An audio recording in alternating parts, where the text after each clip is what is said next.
Seja muito bem-vindo ao nosso estudo de hoje. Vamos mergulhar juntos em um trecho fundamental do livro do Apocalipse, explorando o contexto das igrejas da Ásia para entender melhor os desafios que enfrentavam e o que isso nos ensina ainda hoje.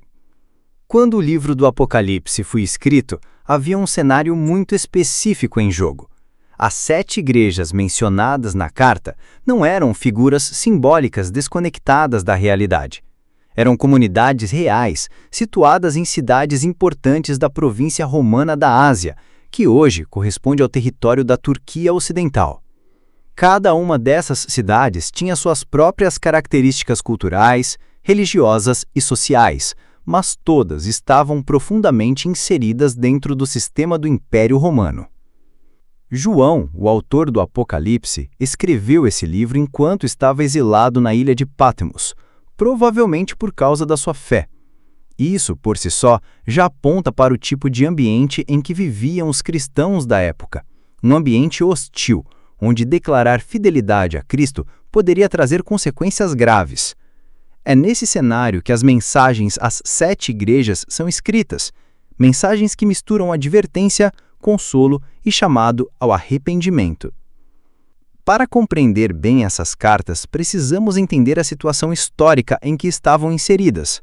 O Império Romano, no final do primeiro século, havia se consolidado como uma potência hegemônica. O imperador Domiciano estava no poder e, durante seu governo, cresceu a prática do culto ao imperador, uma exigência religiosa e política que colocava os cristãos em uma situação delicada. Recusar-se a adorar o imperador não era apenas uma questão de fé pessoal, mas era visto como um ato de deslealdade ao Estado, algo que poderia ser punido com prisão, perseguição e até a morte. Nesse cenário, as cidades da Ásia Menor estavam entre as mais fervorosas na promoção do culto imperial. Em cidades como Éfeso, Pérgamo e Esmirna, existiam templos dedicados aos imperadores, e a lealdade ao império era celebrada com festas públicas e rituais religiosos. Para os cristãos dessas cidades, manter a fé significava muitas vezes ir contra a corrente dominante da sociedade. Além disso, havia um contexto cultural greco-romano muito forte. As cidades eram cheias de templos a deuses como Ártemis, Zeus, Dionísio e outros. A vida cotidiana estava impregnada de práticas religiosas pagãs, que se manifestavam desde as festas até as interações comerciais. Recusar-se a participar dessas atividades podia significar exclusão social, perda de oportunidades econômicas e desprezo da comunidade. Por isso, quando João escreve às igrejas, ele não está falando de maneira abstrata. Ele está abordando situações muito concretas. Cada igreja tinha o seu próprio desafio, sua própria luta. Algumas estavam sendo pressionadas pela perseguição externa. Outras estavam começando a ceder internamente, acomodando-se ao ambiente pagão ao seu redor. Mas todas estavam enfrentando o mesmo dilema central: como permanecer fiéis a Cristo em um mundo que exigia fidelidade a outras coisas.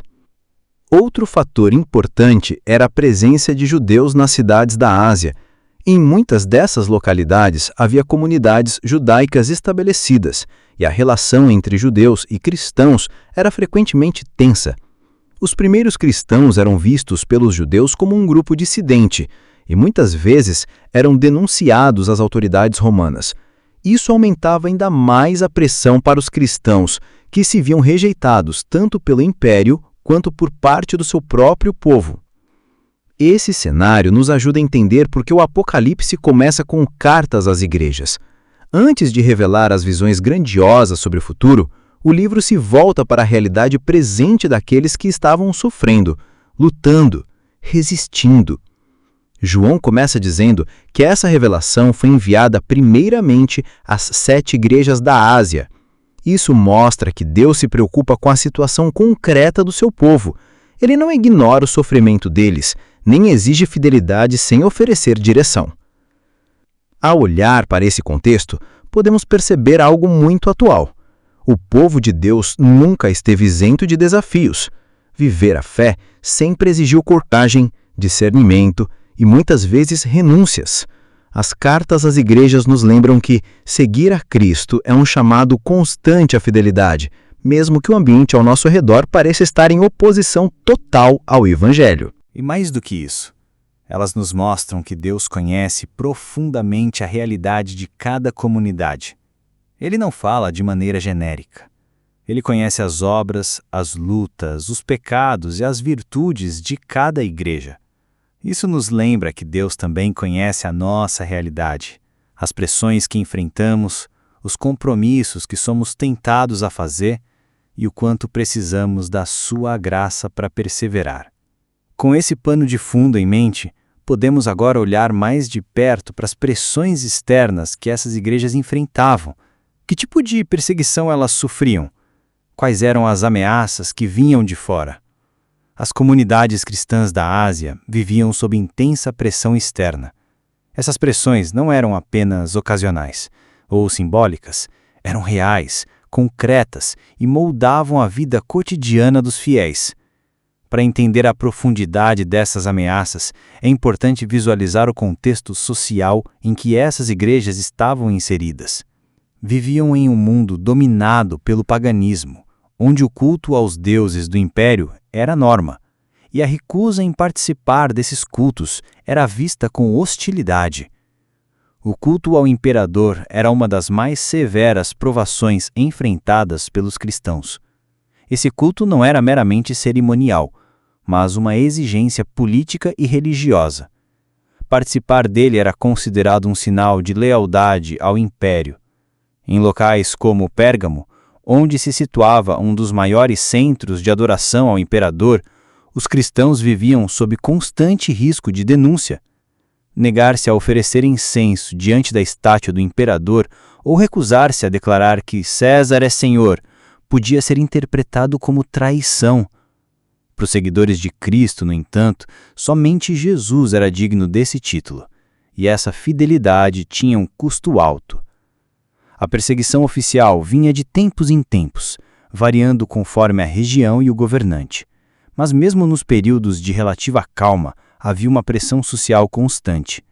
Os cristãos eram vistos como subversivos, suspeitos e muitas vezes acusados de práticas estranhas, por se recusarem a participar de festas públicas ou de cultos aos deuses. Eles evitavam os banquetes que frequentemente incluíam alimentos sacrificados a ídolos, e isso gerava desconfiança. Sua separação do modo de vida comum era mal entendida e frequentemente deturpada. Além da pressão estatal e social, também havia hostilidade vinda de certos grupos religiosos. Em algumas cidades, como Esmirna e Filadélfia, a oposição mais intensa vinha de parte das comunidades judaicas locais. Essas comunidades, por estarem legalmente registradas e protegidas pelo Império como uma religião antiga, se viam ameaçadas pela presença dos cristãos. Como resultado, não era incomum que denunciassem seguidores de Jesus às autoridades, acusando-os de desrespeito às leis ou de promoverem divisões. Essas ações colocavam os cristãos em uma posição ainda mais vulnerável. A oposição também se manifestava economicamente. Em sociedades fortemente associadas a cultos pagãos, muitas profissões exigiam algum tipo de envolvimento religioso. Artífices, comerciantes e membros de guildas profissionais estavam constantemente em ambientes onde rituais pagãos eram parte do cotidiano. Negar-se a participar podia significar perder o emprego, clientes ou acesso a redes comerciais. A fé cristã, nesses contextos, não era apenas uma escolha espiritual, mas uma renúncia a status, estabilidade e segurança.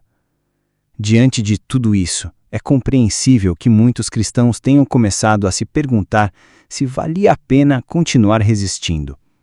A pressão para conformar vinha de todos os lados. Em alguns casos, a perseguição levava à prisão e até à morte. Em outros, o isolamento social ou a perda de sustento eram suficientes para fazer com que alguns começassem a considerar concessões. A tentação de adaptar a fé ao que exigia o mundo ao redor era constante. Contudo, o Apocalipse lembra essas igrejas de algo essencial. Mesmo em meio à perseguição, Deus continua soberano. A oposição do mundo, por mais intensa que fosse, não anulava o propósito de Deus para o seu povo.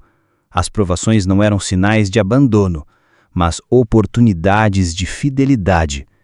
E para aqueles que perseverassem, havia promessas de vitória e recompensa. Em meio à pressão, o Apocalipse não promete livramento imediato, mas firmeza, não oferece fuga, mas presença divina. O que essas comunidades precisavam entender, e que nós também precisamos, é que a fidelidade em meio à oposição é um dos maiores testemunhos da fé cristã. A resistência dos primeiros cristãos não era teimosa ou irracional, mas fruto de uma profunda convicção de que Jesus é o verdadeiro Senhor e que nenhum poder terreno pode usurpar esse lugar. E isso não tornava o sofrimento menos real, mas dava sentido a ele. Ao livrar dessas pressões externas, somos convidados a refletir sobre as pressões que enfrentamos hoje. Ainda que em muitos lugares não haja perseguição física, há outras formas de oposição: rejeição, zombaria, marginalização. E diante disso, a mensagem permanece a mesma. Permaneça firme, não negocie sua fé. Confie naquele que conhece cada obra, cada tribulação e cada lágrima do seu povo. Se os desafios externos já eram intensos, os internos se mostravam ainda mais perigosos. Isso porque vinham de dentro das próprias comunidades de fé. Enquanto a perseguição podia fortalecer os crentes, unindo-os em torno da esperança comum, os problemas internos tinham o poder de corroer a igreja por dentro, silenciosamente. E é justamente isso que vemos nas cartas às 7 igrejas da Ásia. Um retrato claro de como a fé pode ser comprometida não apenas pela pressão de fora, mas também por acomodações e desvios que surgem no coração da própria comunidade. João escreve com um tom pastoral e profético, trazendo mensagens que revelam o estado espiritual de cada igreja. Ele elogia o que está correto, mas também denuncia com firmeza aquilo que está errado. Em algumas igrejas, havia abandono do primeiro amor. Em outras, tolerância com falsos mestres, práticas pagãs ou uma religiosidade morna. Esses problemas não surgiram de uma vez.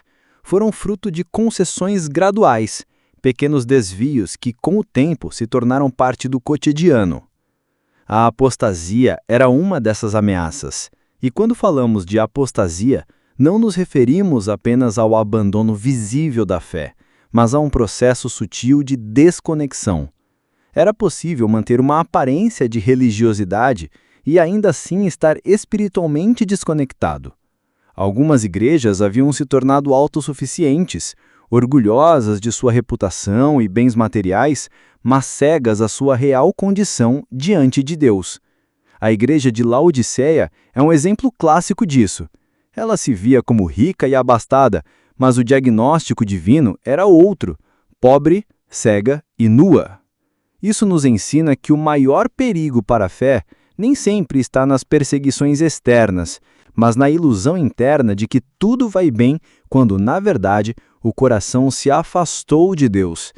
Além da apostasia, havia também a divisão interna. Alguns membros adotavam doutrinas equivocadas, como a dos nicolaítas, e influenciavam outros a seguir práticas que comprometiam a integridade da fé cristã. Outros toleravam falsos profetas ou se envolviam em imoralidade sexual e idolatria, como foi denunciado nas mensagens às igrejas de Pérgamo e Tiatira. O problema não era apenas a existência dessas práticas, mas a passividade da igreja diante delas. A ausência de disciplina espiritual e a falta de vigilância contribuíam para que o erro se enraizasse. Outro desafio recorrente era o compromisso com práticas pagãs, muitas vezes disfarçadas de convivência pacífica ou inclusão cultural. A participação em festas idolátricas, o consumo de alimentos sacrificados a ídolos e o envolvimento com prostituição cultural eram problemas sérios. Algumas igrejas tentavam justificar essas práticas como uma forma de adaptação ao ambiente, mas o Apocalipse é claro em denunciar esses compromissos como infidelidade espiritual. A fé cristã não pode ser moldada pelas conveniências do mundo. Ela exige exclusividade, pureza e uma entrega total ao Senhor. É interessante notar como o texto revela que nem tudo estava perdido. Mesmo nas igrejas mais comprometidas, sempre havia alguns que não haviam se contaminado. Um remanescente fiel permanecia firme, mesmo em meio ao ambiente corrompido. Isso nos mostra que, ainda que uma comunidade possa se desviar, sempre há espaço para arrependimento, restauração e fidelidade. Deus continua chamando, advertindo, convidando à mudança. A presença desses fiéis é uma esperança viva de que é possível viver uma fé íntegra, mesmo em meio à decadência espiritual ao redor. Esses desafios internos não são exclusividade do passado. Eles continuam sendo extremamente atuais. Hoje também corremos o risco de substituir a devoção sincera por uma rotina religiosa vazia. Podemos nos acostumar com pecados sutis, justificar comportamentos que sabemos estar em desacordo com a vontade de Deus ou simplesmente viver uma fé morna, sem paixão e sem compromisso. O alerta feito às igrejas da Ásia serve como um espelho para nós. Ele nos chama a examinar nossa própria condição espiritual, a buscar renovação e a não nos conformarmos com uma fé superficial. Deus não apenas aponta os erros, mas oferece o caminho de volta. Em todas as cartas, há promessas para os que vencem, promessas de vida eterna, comunhão plena com Deus, honra e restauração. Isso nos lembra que o objetivo da advertência divina não é condenar, mas salvar. Ele disciplina porque ama, corrige porque deseja ver o seu povo andando em fidelidade. E é justamente essa esperança que nos impulsiona a seguir. Em meio às dificuldades externas e internas, somos chamados a uma fé viva, autêntica, comprometida com a verdade e com o caráter de Cristo. Uma fé que não se acomoda, que não se corrompe, que não desiste. Que essas mensagens às 7 igrejas da Ásia sirvam para nos despertar, que sejamos vigilantes, humildes e dispostos a corrigir nossos caminhos. Que nossa fé seja firme diante da oposição e sincera diante de Deus. E que, ao ouvirmos a voz do Espírito falando à igreja, respondamos com o coração disposto a obedecer e a permanecer fiel. Até o fim. Se esse estudo falou ao seu coração, te convido a curtir o vídeo, se inscrever no canal e deixar seu comentário.